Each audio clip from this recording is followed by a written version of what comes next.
We have a fairly bloody start to the market open, something that seems to be the continual downtrend from just the last few months. And the company under the spotlight today, Microsoft, is down more than 2%. So you probably shouldn't be surprised to see us starting to lower in the extreme fear, investors continuing with that bearish sentiment, and to make matters worse, to make the market a lot more uncertain about just the short-term future, Donald Trump has now started to attack the Fed Chair Jerome Powell, demanding lower interest rates right now. In fact, just today on a tweet on his social platform, Truth Social, he said, and specifically, there can be a slowing of the economy unless Mr. Too Late, someone he calls a major loser, lowers interest rates, and right now. And we can see the stock market as a whole, as well as the dollar, is sinking on these threats, in which it is believed that Donald Trump is trying to remove Jerome Powell, something the markets clearly don't like. But at the same time, what it has given us is an opportunity to consider adding some very high quality companies, specifically in the Mag 7,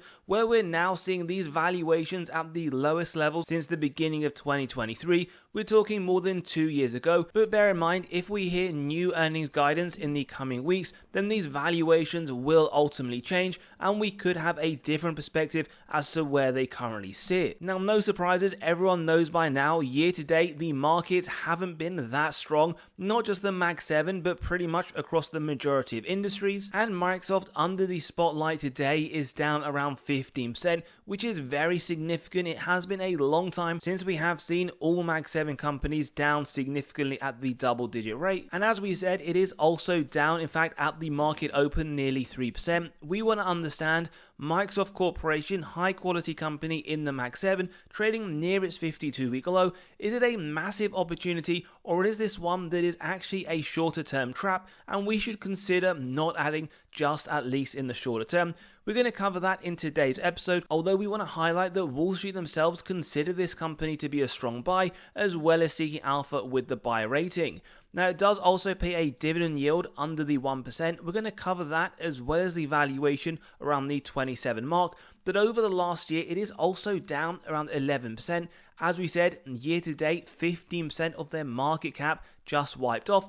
But over the last 10 years, and as we will come to show you, based on the evidence, they have massively outperformed the S&P, up 648%. Now, kicking straight off with the valuation, their forward PE does sit at 26.1, which is significantly lower than their 5-year average of 31.7, so we would call this a severe undervaluation signal. But we can see around 22, 23, this company's valuation has been as low as around 22.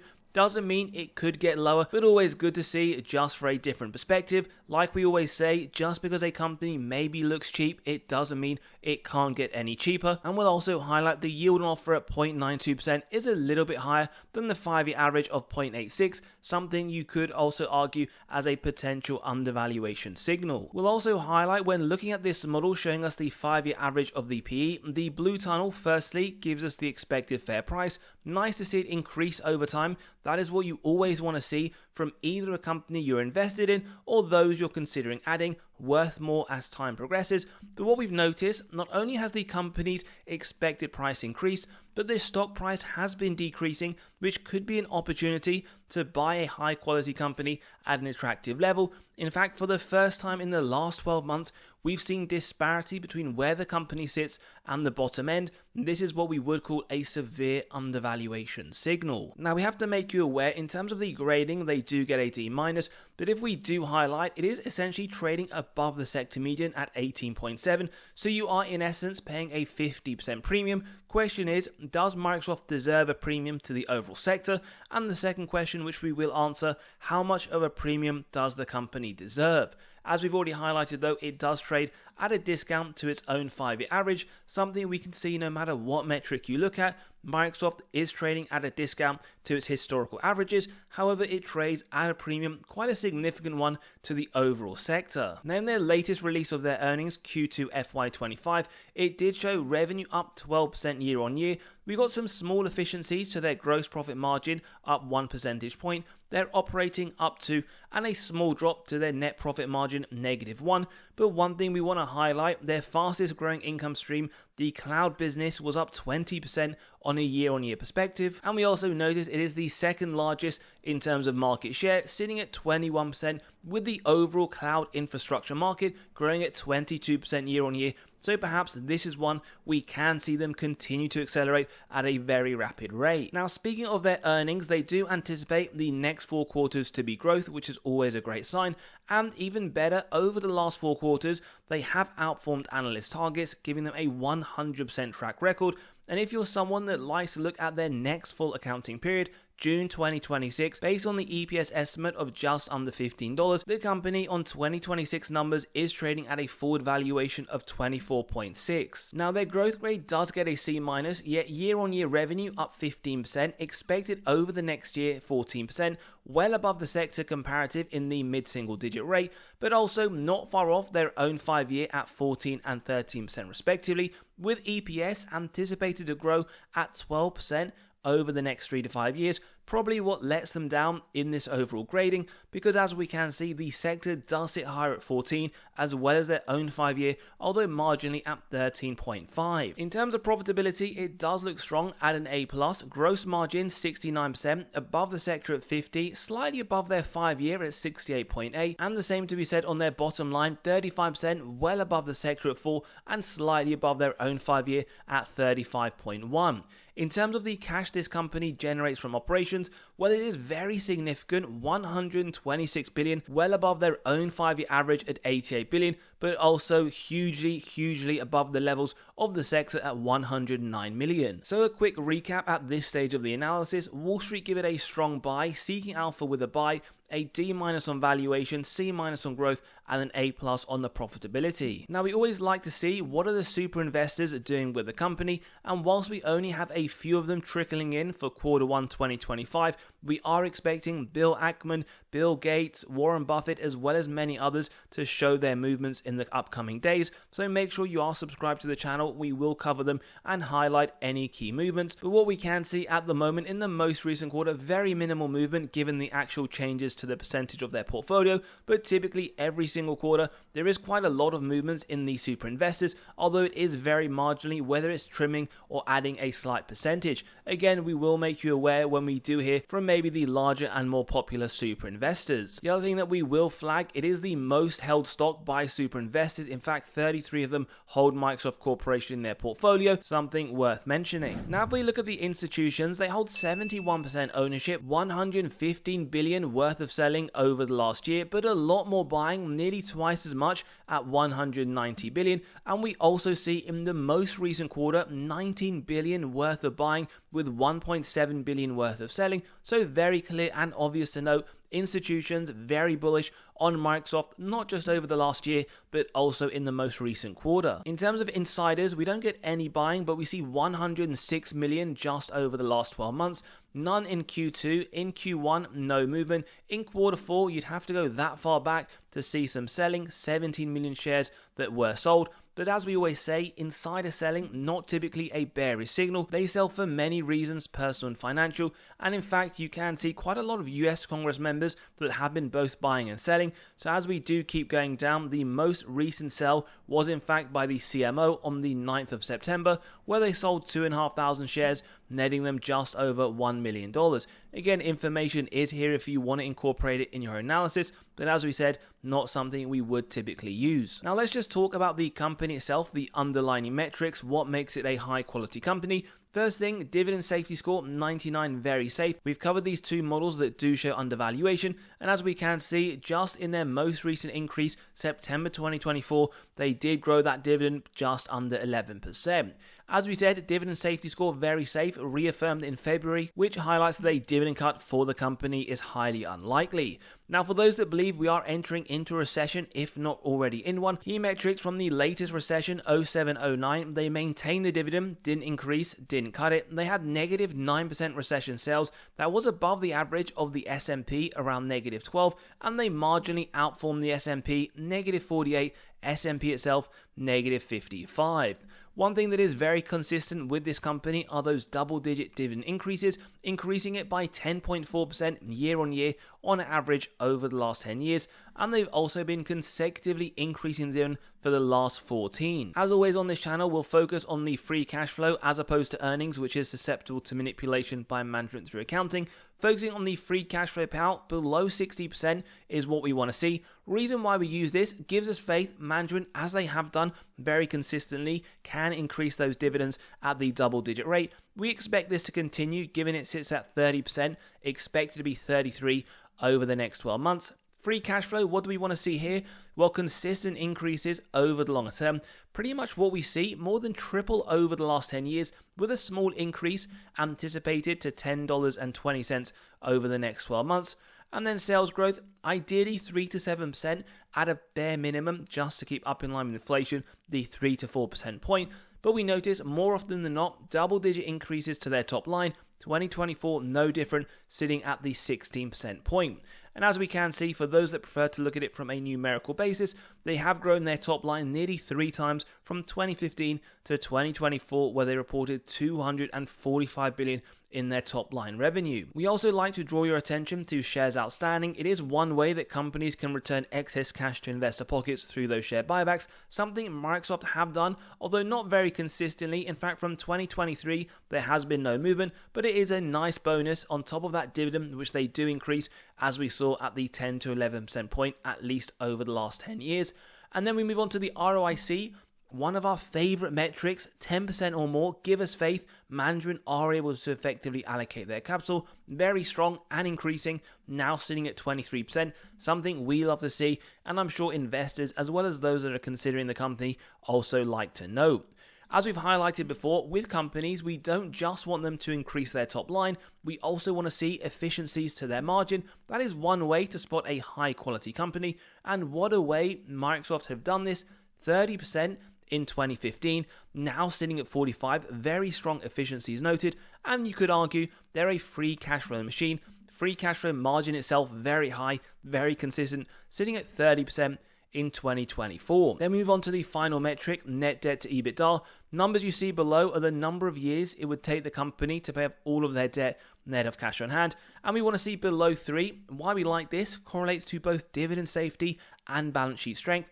0.17 in 2024, there or thereabouts on a trailing 12 month and expected over the next year. So a very strong balance sheet, something we always like to identify for high quality companies we want to add to the portfolio, and as we'll show you again later on, balance sheet is very, very strong. Now, we did just see just a few days ago the company did get a downgrade from an analyst, and their major concern was over lower cloud revenue demand. As we saw, it is their fastest growing revenue stream, but they also cite here the AI revolution, and they in fact believe it is going to start to slow down. And what they've done, they haven't even given it a price target. They've in essence completely removed their price target for the stock. Now, it doesn't necessarily mean that is a major worry. As always, we should do our own due diligence, but perhaps maybe this is the beginning of downgrades coming, as we've seen from other companies. When you typically get 1 or 2 analysts bring in the downgrade, a lot of them do tend to follow, and it probably isn't great to hear as investors that the Microsoft CEO admits that AI is generating basically no value,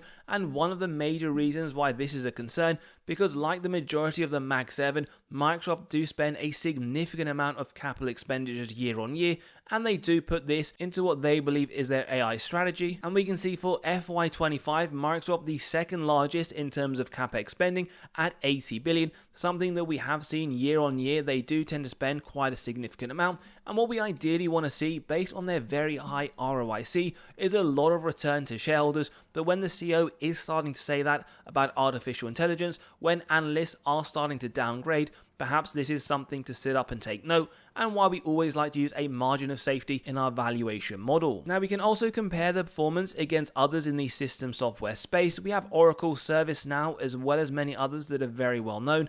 And if we look at just over the last year, Microsoft is down 10%, actually the worst performing as we can see, so not great for those shorter term investors. And if we expand to over the last 5 years, they are in fact the worst performing again, but you could argue over a 5-year period, 123% total return isn't that bad. We just in fact note that the rest of them have performed substantially better. And then if we zoom out even further to over the last 10 years, we can see them in the middle performance, looking very strong though, 768%, but again there are some others that have outperformed and quite significantly, like Fortinet up 1091%, during the same time. However, as we would always say, past performance is not an indicator of the future. And we can do the same again, but comparing against the S&P, with Microsoft down 9%, S&P up 5%, outperforming during this time frame. However, we do see it flip over the last 5 years. Microsoft up 127%, S&P up 84%, and that also holds true when we zoom out to over the last 10, Microsoft with massive outperformance.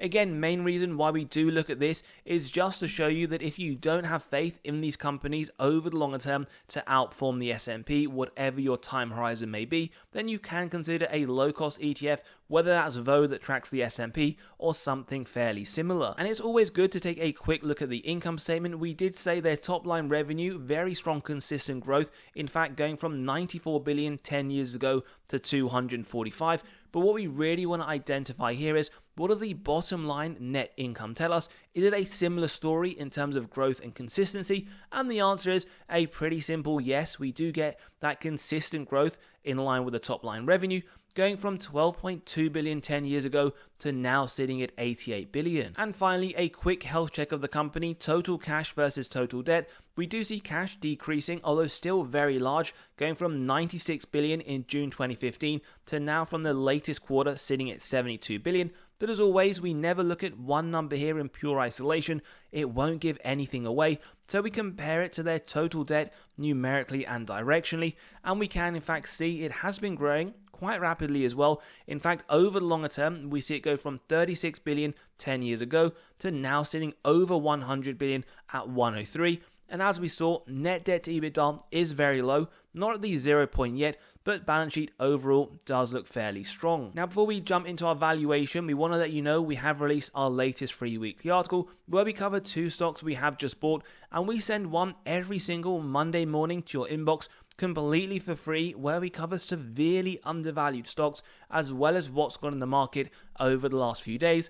So click below, you can sign up and read straight away, where you'll also be able to gain access to 35 severely undervalued stocks for the month of April. Lots of information for each one, the upside that Wall Street themselves see over the next year. And on top of that, you can grab a recently released copy of stocks that Wall Street themselves believe have the most upside in the S&P 500 right now. So click below, you can sign up and read straight away. Now, jumping into our valuation for Microsoft, we get to a price of $488, derived from the DCF model, where we have the free cash flow year on year, including the most recent year where growth was 25% from 2023. The average growth sitting at 14%. Moving forwards, we've gone for 16, which is a little bit lower than analyst expectations. And you can see a low, medium and high, 14, 16, 18.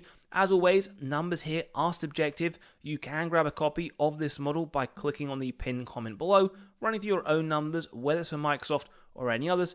But based on 16% and the discount rate, we get the present value of future free cash flows and terminal value, add together with the cash, subtract total debt, get to the equity value, divide by the shares outstanding, and as you can see, 488, indicating 36% upside. Now, full transparency for those that believe it should be lower at 14, $424, 18% upside, and for those that believe it should be way higher at the 18% point, 561. But as typical on this channel, we do take through the medium rate. We're at 16%. We're not just done there, because we always like to apply an MOS, 10%, execute on that if it meets our 3 golden criteria: wide moat, strong financial metrics, and good forward-looking data.